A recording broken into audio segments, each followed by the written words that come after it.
Binance releasing its annual report breaking down the year in crypto 2025. Joining us right now is Binance's co-CEO, Richard Teng. Good morning to you. It was a bit of a wild one last year. I don't know how you think about what happened last year. I mean, just the amount of inflows. There was a real expectation that it would continue to move higher. It did for a bit until things turned around, and now we're at about $89,000 on Bitcoin. I don't know if you think that's the right proxy these days, but where are you thinking? Well, thanks for having me, Andrew. I do think that we should look beyond just the movement, right? So price movement, very difficult to predict on a day-to-day, month-to-month basis, but we should look at the strong fundamentals and underlying, right? So for any asset class that I hold, I invest in, I look at that. I'm more a buy and hold person, more in crypto terminology. But on the Binance front, we have continued to grow from strength to strength.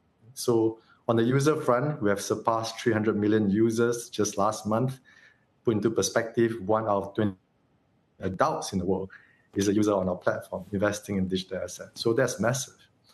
On the regulatory front, other than the different jurisdiction that we are regulated in on a local basis, we are the first global exchange to secure a global license from Abu Dhabi Global Market, adhering to the gold standards on governance, transparency, risk management, and of course, compliance on that front.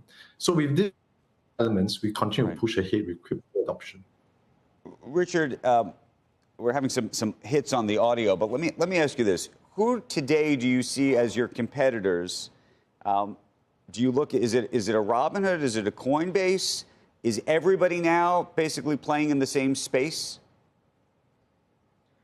We are seeing a very strong convergence between Web2 space and Web3 space, right? So competition has always been present, right? Coming from both the traditional finance world, the likes of Robinhood, many of the banks are starting to allow trading on crypto. Also on the decentralized finance space, right? So we have competitors from all over. But what we all are something that cannot be rivaled.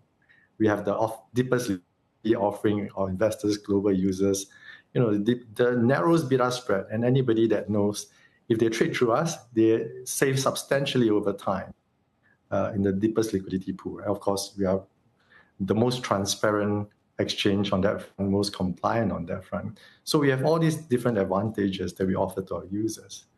And today we just announced something new.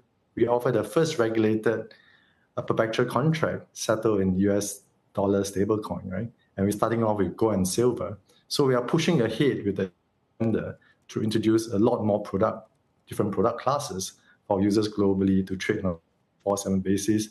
And commodities move based on global development. So in terms of your ability to do business in the U.S., what does that look like right now? But at this point in time, we are not in the U.S. It's premature to speculate, our deployment in the U.S. I think we are focusing on global deployment. But, U.S. is the deepest market in terms of capital in the world. It's the largest economy. So we are holding a very exciting watching brief, watching the developments coming in the U.S., not only in terms of Genius Act, but hopefully in terms of market structure bill that will give a lot more clarity before working with our directors to decide what's next for us. But do you expect this administration, obviously CZ, who you succeeded effectively, was pardoned by the president, and I think there's a broader curiosity about whether Binance ultimately is allowed to operate fully in the U.S. and whether you will, and what that would take. Again, going back to my previous point, now it's still too premature to speculate. There are a lot of considerations that we have to evaluate in terms of deployment. But, in terms of any local deployment, we need to make sure that there are different factors can do well, including engagement with regulators, engagement with local stakeholders, and making sure that we understand, local needs in order to do local deployment well. So, but at this point in time, it's too premature.